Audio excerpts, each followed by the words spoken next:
Olá, boas-vindas a mais um podcast da construção do ecossistema Cienge. Eu sou a Maria Luísa, sou engenheira civil e também gerente de marketing do ecossistema do Cienge. E hoje a gente está aqui para falar de um tema super relevante para o mercado, que é com empreendimentos de interesse social.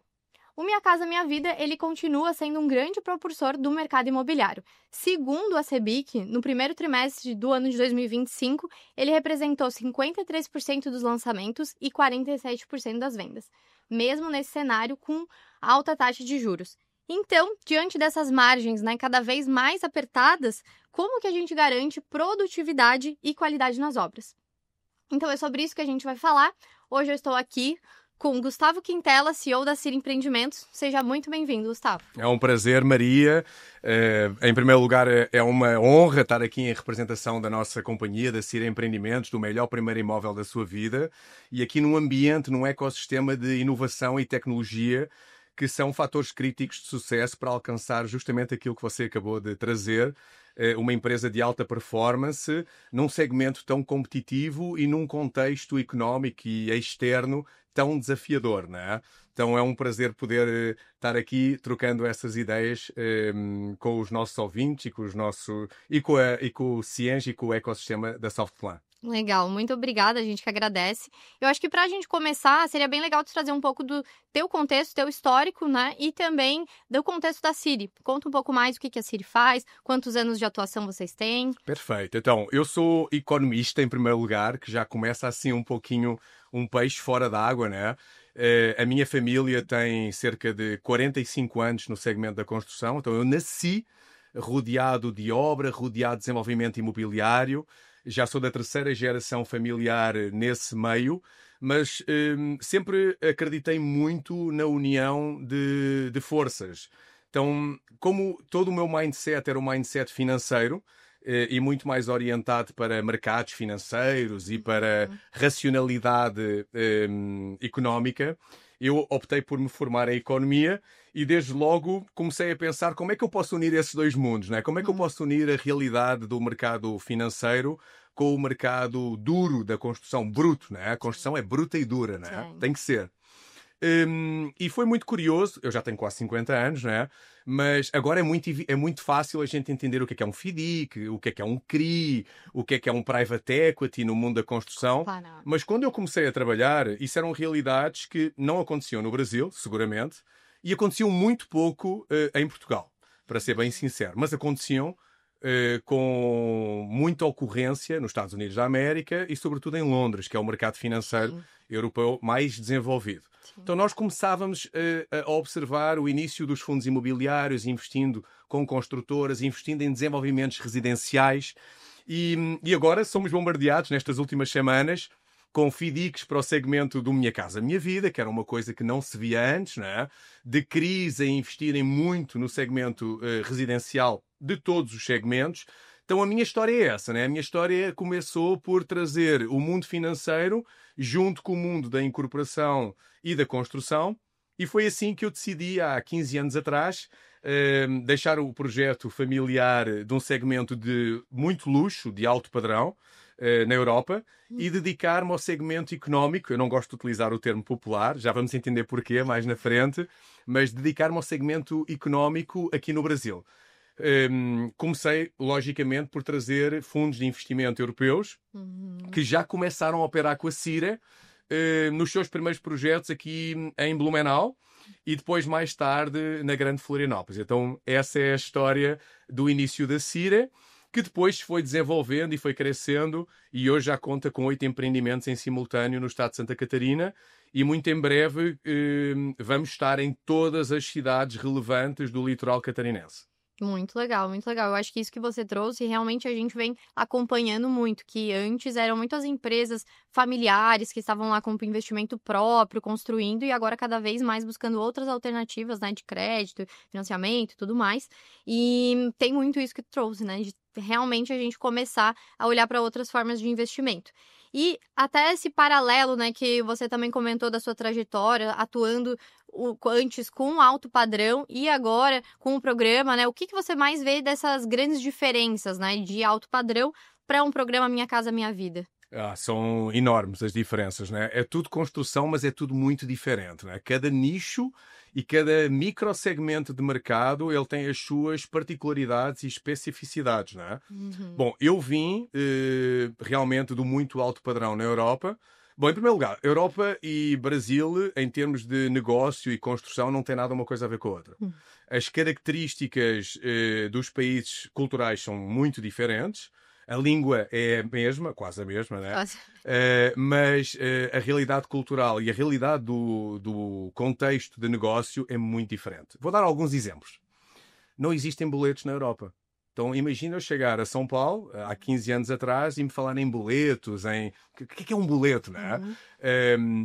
Agora, dar outro exemplo na realidade da construção. Nós temos fenómenos sísmicos na Europa. Então, há tremores de terra, né? Lisboa sofreu um mega terror sismo que deixou a cidade devastada. Não existe fenómenos sísmicos no Brasil. Então, a especificidade da estrutura dos empreendimentos, eu não sou engenheiro de novo, né? Mas é completamente diferente. Não existe construção de alvenaria estrutural na Europa. Isso não existe, porque não pode. Por conta dos fenómenos sísmicos, seria impossível. Então é uma realidade, é uma adaptação completamente diferente, mas ao mesmo tempo super empolgante e super desafiadora. De novo, eu sou movido a desafios, né? Quais são as coisas que eu trouxe do segmento de luxo para a proposta do melhor primeiro imóvel da sua vida, da Cira? Eu quis trazer uma proposta disruptiva. Eu não. Toda o board da companhia, né? Os acionistas que eu aqui agora represento. Nós quisemos fazer algo que fosse diferente e quisemos olhar para o mercado brasileiro com aquilo que ele tem de bom. E é muita coisa boa aqui no Brasil, né? Desde logo a criatividade, né? É um país super criativo e é um país com uma dimensão fantástica e ainda com uma curva demográfica que nós não temos na Europa. Eu já me sinto meio brasileiro, até porque já tenho RG também, então tenho dupla nacionalidade. Mas basta a gente olhar ao nosso redor para a gente ver a quantidade de crianças que nós temos aqui no Brasil. Não existe na Europa, não é? É um continente envelhecido. Então, a potência económica que o Brasil tem e como é que nós iríamos abordar este mercado? Usar isso como uma oportunidade, né? Como uma oportunidade. Primeiro, identificando o gap. Onde é que está de verdade a oportunidade no Brasil? No nosso entendimento, está no segmento económico. Porquê? Porque tem muitas empresas atuando no segmento de alto padrão e já está atendido. Então nós, com muita dificuldade, iríamos surpreender, fazer algo inovador nesse segmento. E porquê que os jovens e as pessoas que procuram o primeiro imóvel não podem ter o direito de comprar alguma coisa que lhes faça brilhar o olho, que faça elas falarem sobre isso com orgulho, né? E foi aí que nós identificámos. E eu trago muito a comparação com o iPhone, né? Passando a publicidade. Nós quisemos trazer o iPhone do Minha Casa Minha Vida. Então, algo que tivesse uma funcionalidade espetacular e racional. Então, quem usa iPhone sabe que o software é brilhante. A bateria não é, mas o software é.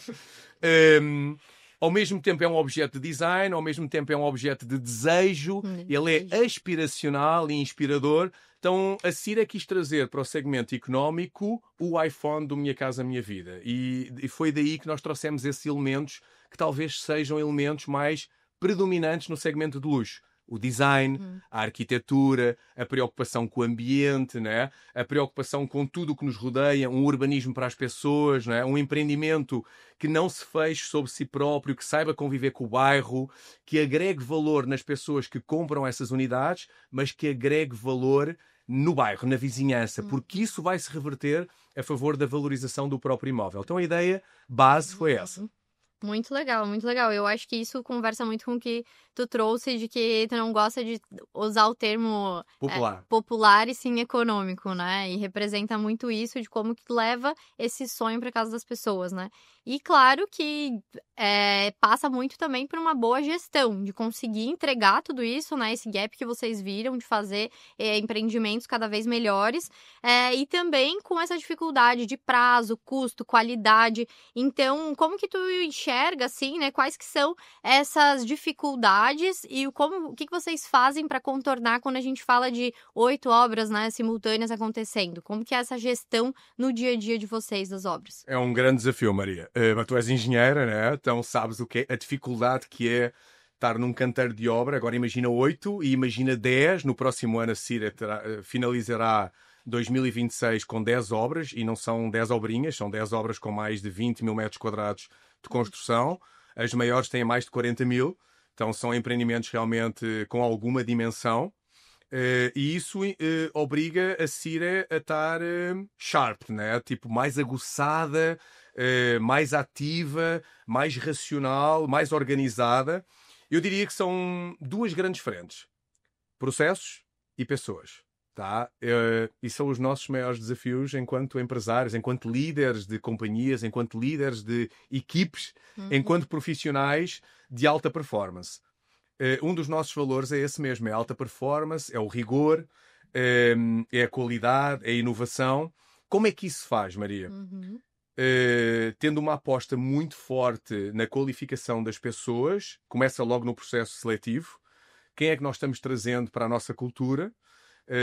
Garantir que as pessoas estão compromissadas com os valores da nossa companhia, e que as setas estão todas alinhadas no mesmo sentido. E, por outro lado, garantir que existem processos muito consolidados, por exemplo, Cienge, Prevision, isso é tudo parte de um processo, de um ecossistema de tecnologia e de informação e de inovação que nos vai levar adiante e avante rumo ao nosso propósito. Então é processos e pessoas. Legal, legal. É o que a gente sempre fala também, que essa combinação de processos, pessoas e tecnologia também, né? Como você falou, não adianta às vezes ter a tecnologia se não tem processos muito bem alinhados e as pessoas certas ali naquele lugar, né? Para de fato fazer acontecer. Então, bem legal olhar para esse alinhamento. E falando até sobre a parte de planejamento em si, que tu entrou um pouco assim, né? Como que acontece essa gestão do planejamento nessas obras Minha Casa Minha Vida de vocês? Muito boa pergunta. Para nós ganharmos escala, temos que ter... O planejamento é uma ferramenta base que foi evoluindo também ao longo do tempo, né? É muito interessante e vai evoluir ainda mais, né? Agora com a inteligência artificial, junto com os nossos softwares. Mas uma coisa que tu tocaste, que eu acho que é fundamental, começa nas pessoas. As pessoas têm que comprar a ideia, as pessoas têm que entender que não dá mais para voltar atrás e fazer do jeito que os nossos pais e os nossos avós faziam. Eu vou mais longe, não dá para fazer do jeito que nós próprios fazíamos há uns anos atrás. Então começa logo aí, não é nem pensar em gerações atrás. O mundo evolui a uma velocidade estonteante. Quanto tempo nós levámos para passar da energia elétrica para a internet? Foram muitos anos.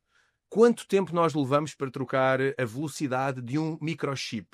São semanas. Então, olha a evolução, a velocidade da evolução. Olha agora a inteligência artificial. Onde é que vai parar? Sim. Estamos vindo com robôs que vão ser funcionários da nossa casa, funcionários domésticos. Então, isso já é hoje. Não é realidade, né? Não é falar de não futuro. É falar para a frente, é falar agora, hoje. Quando nós falamos em ferramentas de planejamento, como é que nós conseguimos dar escala a uma empresa se nós não tivermos um software muito eficaz e pessoas engajadas com o compromisso de colocar esse software na ação?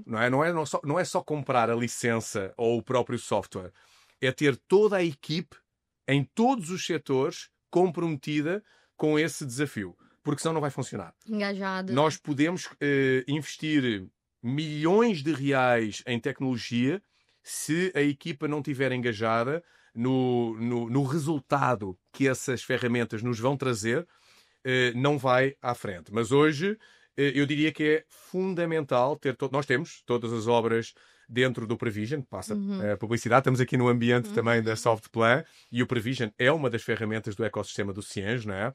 Usamos muitas desse ecossistema e o Prevision tem sido inspirador para nós, porque nós fomos uma das primeiras empresas a utilizar o Prevision. Também começámos engatinhando, né? No Prevision, começando bem tímidos, né? Vamos testando, mas vamos mantendo um controle paralelo no Project e tudo mais, e outras ferramentas, Excel inclusive. E rapidamente fomos entendendo a sinergia entre os softwares, né? Entre o próprio Cienge, o próprio Prevision. Agora já estamos em controladoria de custo, utilizando a ferramenta do Prevision, que nós fazíamos essa controladoria à parte. Então tem sido uma jornada super interessante, empolgante mesmo. Legal, muito legal. E é interessante isso que você falou, porque às vezes as empresas querem começar e virar a chave 100%, né? Então, e aí demora muito. Porque eu tenho que mudar tudo, é muita coisa. Eu acho que isso que você trouxe de começar aos poucos em uma obra, testando, validando, mesmo que tenha ali o seu controle paralelo até ganhar mais confiança, eu acho que é muito interessante porque é a realidade, né? E aí acaba que vocês conseguem, de fato, com o tempo ir implementando e ter toda a gestão ali centralizada para tomar as melhores decisões ali de fato, né?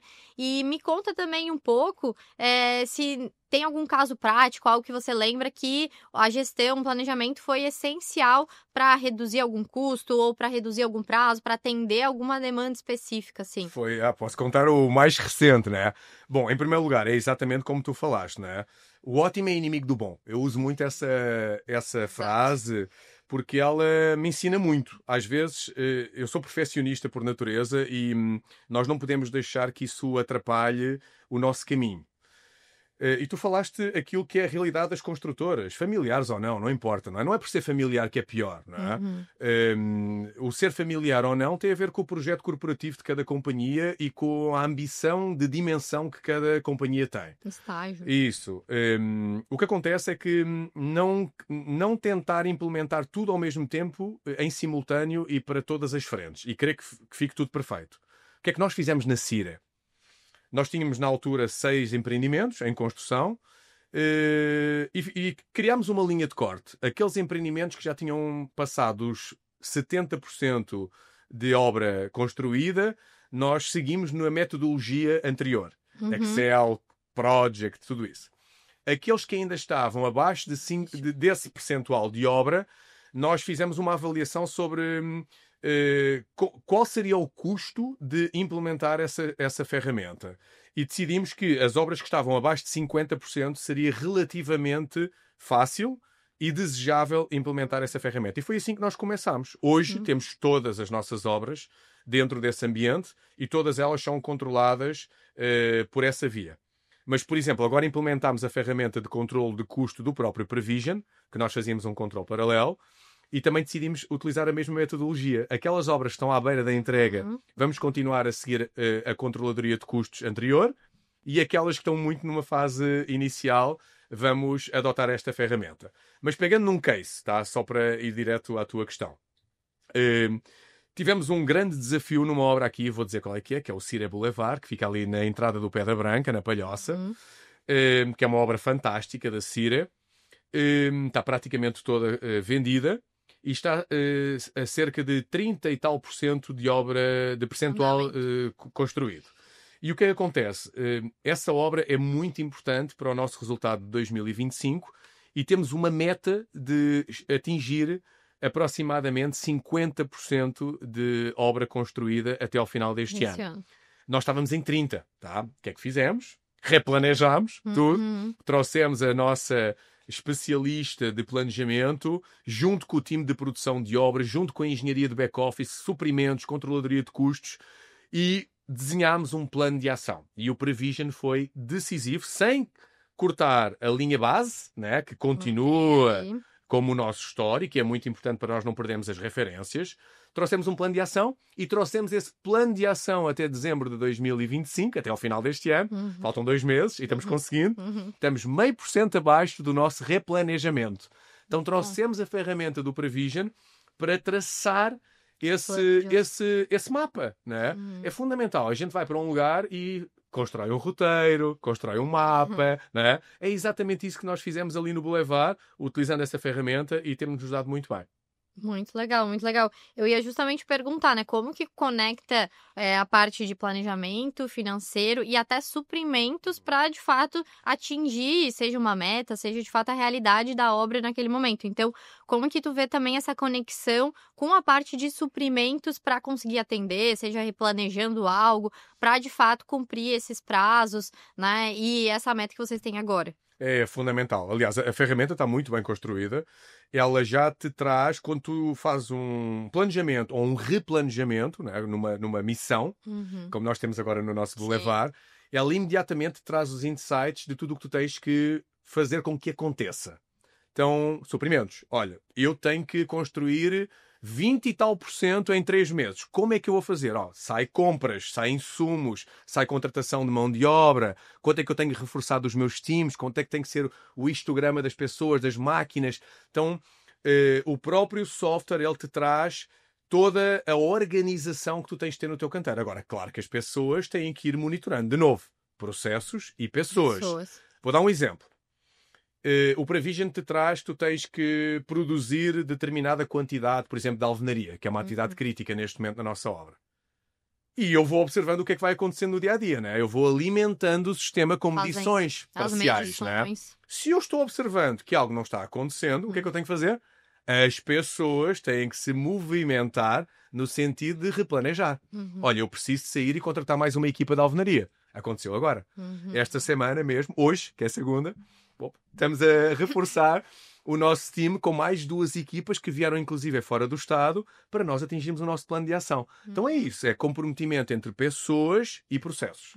E tomar essas decisões, né? Ter mais clareza para de fato entender que realmente indo numa obra às vezes tem alguma coisa que não vai sair como planejado, mas eu acho que é ter essa clareza de entender, olha, isso aqui a gente precisa agora mais uma nova equipe, isso aqui a gente precisa replanejar dessa forma, né? Ou ajustar algum orçamento aqui e ter essa visão para tomar essas decisões de forma rápida, para que isso não, de fato, atrapalhe, né, os prazos, a entrega da obra lá no final, né? Então, muito legal que vocês estão conseguindo ter esse dinamismo para gerir todas essas obras, né? E se você que está em casa também quer ter mais previsibilidade no seu planejamento e conhecer mais sobre a Prevision, faça uma demonstração, é só apontar para o QR Code que está aí na tela ou acessar o link que está aqui na descrição. E vamos lá agora, continuando também com o nosso papo, queria também entrar no assunto sobre qualidade, né? Então, a gente sempre fala, seja em algum projeto no geral ou na construção, dos pilares de prazo, custo e qualidade. Então, como essa gestão também de planejamento está ajudando vocês nas certificações do PBQPH, como que vocês têm feito isso, esse controle aí na empresa também? Um departamento super importante. É engraçado tu teres falado isso. Engenheiro é engenheiro, não é?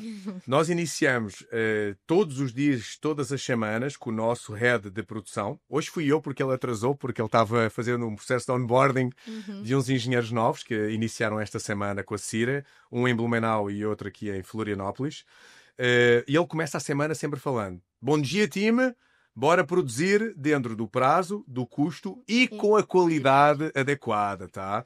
Então, são realmente os 3 ângulos do nosso triângulo e que têm que estar muito bem alinhados para que a coisa funcione. Falámos muito de planejamento, controle de custos, prazo, né? Planejamento está muito ligado ao cumprimento dos prazos, porque ele nos dá uma linha para tomar decisões. E o terceiro pilar é realmente a qualidade. E porquê? Porque quando nós não construímos com qualidade, temos retrabalhos e temos falhas de prazo e falhas de custo. Porquê? Porque se uma determinada ação ela não é construída com a qualidade que os clientes exigem, e bem, ela vai acarretar um retrabalho. E um retrabalho implica custo e um estouro de prazo. Então, e isso acontece com a gente, não é só acontece aos outros, acontece dentro da nossa casa também.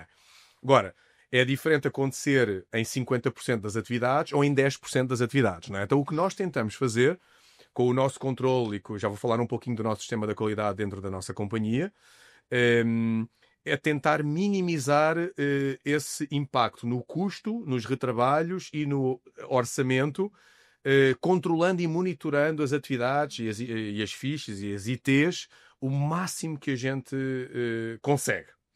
Como é que isso é feito? Temos assistentes de qualidade em praticamente todos os canteiros e, sobretudo, nas nossas regionais. A Cira hoje tem atuação na regional de Blumenau e na regional da Grande Florianópolis. Portanto, temos obras espalhadas pela Grande Floripa e por Blumenau. Temos um head de qualidade.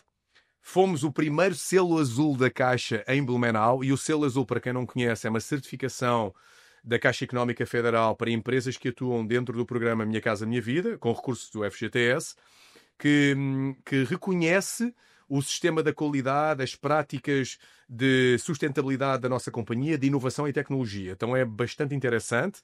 O nosso Cira Fortaleza foi o primeiro empreendimento da Caixa em A obter essa chancela, isso nos deixa muito orgulhosos. E E isso se controla com recurso também a processo. De novo, são pessoas que têm que comprar a ideia e não olhar para a qualidade como uma burocracia ou como algo dispensável, como algo que é supérfluo. Não, ao contrário. A qualidade é essencial e se nós cumprirmos com o plano, vai tornar o nosso dia-a-dia, a nossa prática de engenharia muito mais organizada, muito mais fluida. Porque não há nenhum engenheiro que queira voltar atrás para arrumar os problemas da obra, não é? Eu não acredito que exista ninguém com esse perfil. Então, se fizermos o certo, que dá tanto trabalho como fazer o errado, vamos evitar uma série de retrabalhos e uma série de impactos reais na nossa estrutura. Então, a nossa qualidade, ela hoje é muito orientada por um time qualificado de processo, né, de qualidade. Inclusive, esta semana estamos em processo de auditoria na CIRA para a revisão do nosso sistema da qualidade. Legal. E vamos ter depois a auditoria final externa em dezembro. E temos também o recurso a várias ferramentas. Diário de obra, InMeta, em que vamos acompanhando as medições, vamos acompanhando. Temos uma avaliação de cada uma das nossas obras com pontuação. Então temos metas de pontuação de qualidade e de segurança também, que é super importante. E é assim que nós vamos incutindo essa ambição para que todas as obras atinjam pelo menos 80 pontos em 100 possíveis em cada uma das frentes. Umas estão dentro, outras estão a caminho de.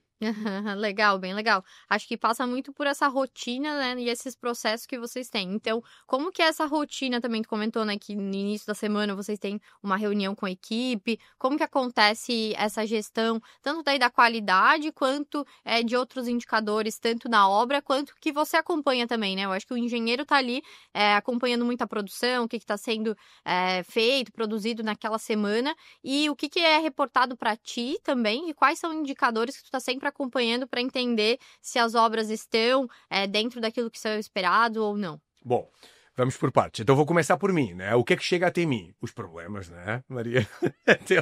Para mim chegam os problemas, né? Quando alguma obra tem algum descumprimento de prazo, de planejamento, de custo ou de qualidade, quando começa... E porquê que... Onde é que aparece isso? Para mim, para um CEO, para um diretor, para um head de uma área. Aparece quando a gente tem um gestor orçamental. Sim. Então, esse é o primeiro indicador de que tivemos algum problema com a qualidade. Até antes da primeira vistoria dos clientes. Como é que funciona dentro do segmento Minha Casa Minha Vida e dentro da operação CIRA?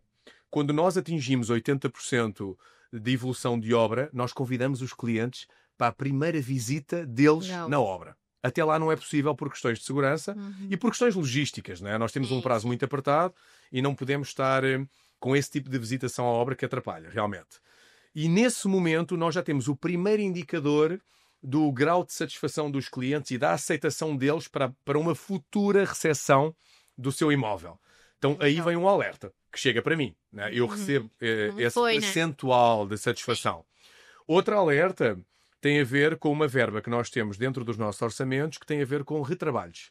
Quando nós observamos que estamos utilizando numa etapa inicial ou a meio da obra essa verba mais do que o que seria esperado ou mais do que seria a nossa métrica habitual, é um alerta. Já é um alarme que soa na nossa companhia, um indicador. Atenção, estamos usando demasiada verba numa fase muito inicial da obra, não deveria estar acontecendo essa situação. Aí nós vamos tentar entender, junto da produção, o que aconteceu. Muitas vezes passa pela troca de um empreiteiro abandonou. Nós não trabalhamos com empreiteiro global, então trabalhamos com vários empreiteiros em obra, às vezes mais de 20 em cada canteiro, e essa gestão é difícil. Não é?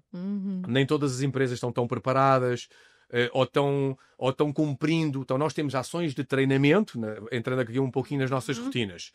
Entrou um empreiteiro novo, treinamento sobre as nossas ITs, instruções técnicas, não é? Sim. Entender e passar a cultura e o modo de fazer da CIRA para esse empreiteiro que está entrando no nosso canteiro. Sim. Mas eu fazia assim na empresa A, B ou C. Não importa. Aqui na CIRA é desse jeito. Alinhar as expectativas. Treinar, né? Treinar as pessoas e monitorar. Como é que se monitora, né? Acompanhando os serviços. Os nossos mestres acompanham. cadastram tudo dentro do diário de obra, dentro do INMETA. Então, a nossa qualidade, ela permanentemente está supervisionando os relatórios de acompanhamento da nossa equipa de produção para garantir Legal. que realmente o serviço seja executado cumprindo com a nossa norma da qualidade. Muito legal. Acho que passa por todas as frentes e olhar de fato para tem algum estouro, quais esses indicadores, então até para quem está escutando e quer trazer um paralelo para a sua gestão, né, entender quais são esses indicadores críticos e tá acompanhando isso mensal, semanal, como você trouxe, né, dependendo do qual que é o indicador eu preciso acompanhar mais de forma mais recorrente, alguns são mensais, para de fato entender essa gestão e passa muito pela visão financeira mesmo, como você trouxe, né? Se tem algum estouro ou algo que passa fora ali do previsto, isso já de fato é um alerta para acompanhar e aprofundar. E aí volta porque a gente falou de ter clareza, né? Para maior assertividade, tomada de decisão, voltar a pensar no plano de ação. Então, bem interessante. E até desse acompanhamento de várias obras, tem alguma boa prática também que tu costuma aplicar em mais de uma obra, olhando para essa gestão de dados centralizada, seja Ciente, Prevision e outras plataformas que vocês usam, que é possível, né, de replicar em outras obras também, sejam dos empreendimentos de vocês ou até para passar para o pessoal que está em casa? Tem. Ótima pergunta. Já me veio um insight. Tu estavas falando sobre isso e eu gosto imenso de obra. Tá? Eu sou economista, mas como eu te falei, né? Eu fui educado em canteiro de obra. Eu acompanho o meu avô, o meu pai, desde os 16 anos, em visitas de obra. Então eu gosto de canteiro de obra. Eu gosto de obra. Não sou engenheiro, não entendo bem as cargas, não entendo bem a física, mas entendo um pouco de gestão de obra, gestão de empreiteiros, gestão de pessoas.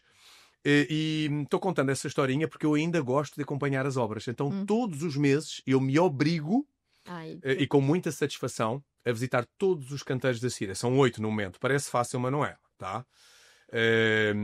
Porque não é visita de médico, não é? Melhor, é uma visita de médico, mas porque eu não estou lá no dia-a-dia, né? Mas é uma visita em que me dá... É muito gratificante para mim, porque me dá muitos insights daquilo que eu vou observando na obra e me permite trazer a cultura e os valores da Cira junto das frentes mais afastadas da nossa sede. Sim. E quando eu visito essas obras, Maria, eu observo boas práticas. Não é?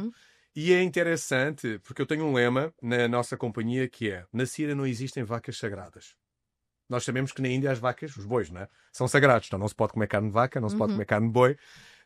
E esse lema significa o quê? Que tudo é questionável desde que seja para melhor. Ou seja, não existe nada que nós vamos fazer porque era assim no passado. Isso é a coisa que mais me irrita. É a gente chegar numa empresa e falar assim: por que está fazendo uma coisa errada? Porque faziam assim. Não, mas você questionou. Você perguntou a alguém se era para fazer assim? Deu alguma sugestão de melhoria? Então, na Cira, esse lema é por todas as áreas. Não existem vacas sagradas. E as boas práticas devem ser compartilhadas e replicadas. Semana passada, a gente tem tido muitos problemas com o requadro das portas, né? Parece uma coisa boba, né? Como é que ninguém acerta nas medidas das marcenarias, né? Ou nas medidas dos vãos das esquadrias? Só que muitas obras têm as suas particularidades, né? As cotas não são iguais, as sacadas não têm a mesma solução, nem tudo está tão standardizado, né? Sobretudo porque, como a Cira aposta muito no design e no diferencial da arquitetura, a padronização Nunca é um projeto igual, né? fica um pouquinho mais complicada. É um desafio para a Cira no futuro. Como é que nós vamos conseguir ter o design e a padronização ao mesmo tempo? Bom, e observei, por exemplo, um dos mestres de obra desenvolveu um molde em alumínio, tá? Para ser leve e fácil de transportar, de medidas de porta e de medidas de vãos de esquadria, para que os pedreiros pudessem não ter retrabalhos no final, de quebradeira no final, né? Já com o gesso, já com a pintura, com a primeira, segunda de mão e agora quebra porque a porta não entrou. Então é um exemplo prático de como uma ideia de um mestre foi replicada por todos os outros canteiros. Existem muitas outras, né? Podia falar de práticas de sustentabilidade, por exemplo, que eu acho que super importante. Copinhos de plástico, né? Uma das nossas engenheiras trouxe a sugestão da gente aplicar copos reutilizáveis de plástico, não só para os engenheiros ou para o nosso time interno, mas para toda a obra. Nós chegamos a ter 200 colaboradores em cada canteiro de obra. Não são todos nossos, né? São terceirizados.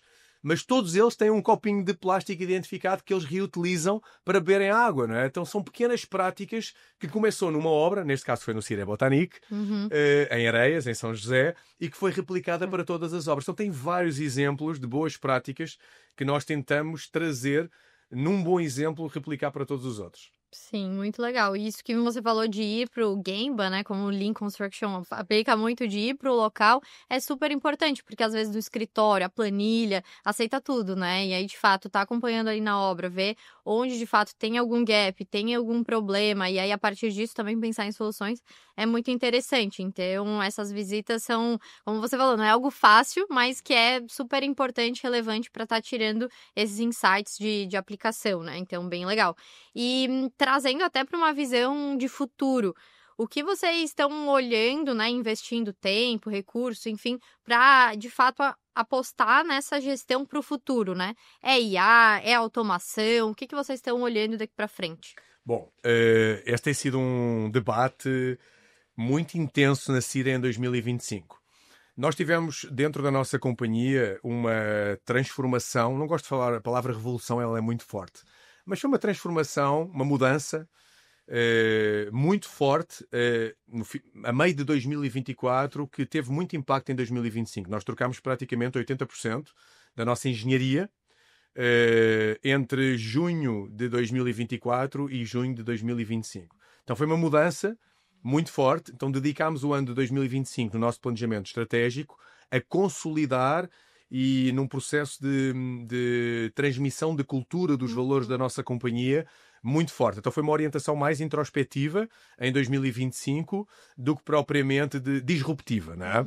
Mas já estamos pensando em 2026, acabámos agora de contratar o nosso consultor, estamos super empolgados com o nosso planejamento estratégico para 2026, acabámos de fechar essa consultoria e vai impulsionar a empresa já numa proposta mais disruptiva, né? Mais provocatória.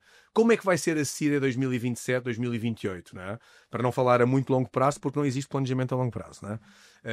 No longo prazo estamos todos mortos, como dizem os famosos economistas, então temos que estar mais com a operação mais na mão. Eu vejo a IA, claramente. Eu vou falar por mim, né? Tenho quase 50 anos, já falei isso, até parece velho, mas não é, né? Mas eu estou usando IA todos os dias. Para tudo. Para os meus investimentos pessoais, para soluções da companhia, para textos, para criação, para comparações, para benchmarking, né? Quantos gestores não gostariam de saber como é que é a prática de mercado dos seus concorrentes?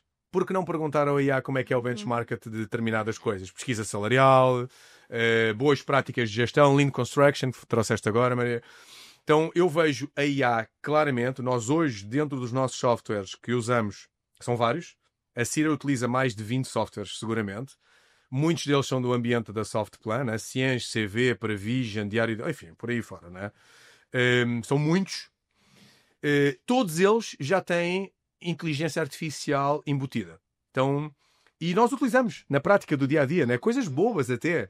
Um textinho que a gente cadastra dentro do CV que vai ser visto por a Secretaria Comercial ou por um correspondente bancário. Eu já tenho uma varinha mágica dentro do CV que me permite melhorar o texto. Sim. Coisas tão simples, né? Não tem importância nenhuma, é só semântica. Não é verdade, porque traz muito mais objetividade, traz uma empatia. Uma empatia, por exemplo, eu sou duro a escrever, né? Sou duro. Vai lá o CVzinho e dá um toquezinho de mágica que torna a minha mensagem um pouquinho mais sensitiva, né? Mais pessoal. Então, parece que não tem importância, mas tem muita importância no dia-a-dia. Eu trouxe um exemplo bobo, mas trouxe outros muito mais importantes. Comparativos com o mercado. Posicionamento da nossa companhia com o mercado. Em termos de remuneração, em termos de produtividade. Eu estou exigindo 6% de medição de obra mensal. Será que eu estou exigindo mais da minha equipe? Será que... Como é que é a prática do mercado? Vamos perguntar à inteligência artificial. Então, claramente, Maria, inteligência artificial... Nós estamos quarta-feira saindo para o RD Summit em São Paulo, que o tema vai ser a inteligência artificial ao serviço das vendas e do marketing e da performance, não é? E eu vejo que a inteligência artificial vai ser já é um virador de página e só tem duas hipóteses. Ou sim, ou sim. Ou trabalhamos, ou estamos fora, não é? Essa é uma linha. A outra linha que tu falaste, a automação. Eu vejo que o Minha Casa Minha Vida e o segmento económico não tem outra forma que o desafio que a gente está tendo na mão de obra. Não vou falar mais disto, todo o mundo tem falado na dificuldade de mão de obra em Santa Catarina. Curiosamente, o indicador da construção geral do Brasil, ele retraiu 1,3% no mês passado, que é normal, porque estamos com uma Selic a 15%, então é normal que a construção no segmento médio e médio-alto brecasse um pouquinho, afrouxasse, não vamos falar que brecasse, porque não brecou, mas isso não acontece em Santa Catarina, e muito menos no litoral. Continua extremamente aquecido, basta passar, não é? Basta circular à nossa volta, que a gente vê a quantidade de obras em evolução, e a única forma que nós temos que lidar com isso é standardizar, automatizar, trazer processos construtivos que dependam cada vez mais do processo e da tecnologia e da automação e cada vez menos de uma mão de obra intensiva. Então vemos vários exemplos, né? De pré-moldados, de termos robozinhos colocando cerâmica e colocando porcelanato, sistemas automatizados de projeção de reboco, externo ou interno. Na Europa já utilizávamos isso há muitos anos atrás, né? O reboco é projetado. Eu aqui não vejo isso no Brasil, não é? Vejo ainda uma dependência muito forte da mão de obra, porque era barato. Era, já não é mais. Então, nós temos com esse desafio. Eu vejo automação, claramente, e vejo inteligência artificial. Muito legal. E eu acho que como você trouxe antes, que não são coisas para o futuro, né? Já é para agora, para o próximo ano, para o pessoal já estar testando e às vezes entender, testar em um projeto, em outro e ir replicando para todas as obras, né? Mas foi muito legal, muito obrigada, um prazer bater esse papo aqui contigo, conhecer um pouco mais dessas boas práticas da gestão da Ciri e queria também saber se tu tem alguma mensagem final para quem está passando, né, por desafios de fato nessa gestão de prazos, de qualidade nas obras. Tens algum conselho final para deixar? Tenho. Não é um conselho, mas é uma divisão de dores, né? Não existem heróis, eu acho, né? Eu acho que não existem heróis, não existe gestão que seja feita pelo grito. Eu também tenho uma personalidade bastante dinâmica, gosto de botar a mão na massa, tenho muita gente na Ciri que é assim, mas é importante procurarmos nos rodear de pessoas complementares, que nos complementem.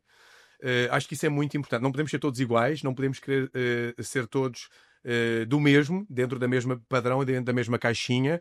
Todos nós passamos por desafios, todos nós temos dificuldades. As empresas mais preparadas e que apresentam resultados históricos têm dificuldades, garanto que têm, porque eu já estive também nessas empresas e sei que todas elas, por muito grandes que sejam, têm os seus desafios e todos nós estamos na luta e essa luta vai ser ganha se nós olharmos muito para pessoas e processos. É isso. Muito bom. E você, gostou desse episódio? Então siga o Cienge nas redes sociais e acompanhe o podcast tanto no Spotify quanto no YouTube.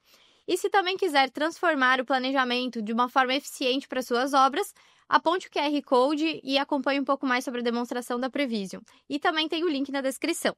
Até o próximo episódio. Esse foi o episódio de hoje.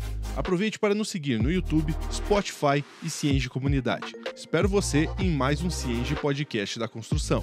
Até mais!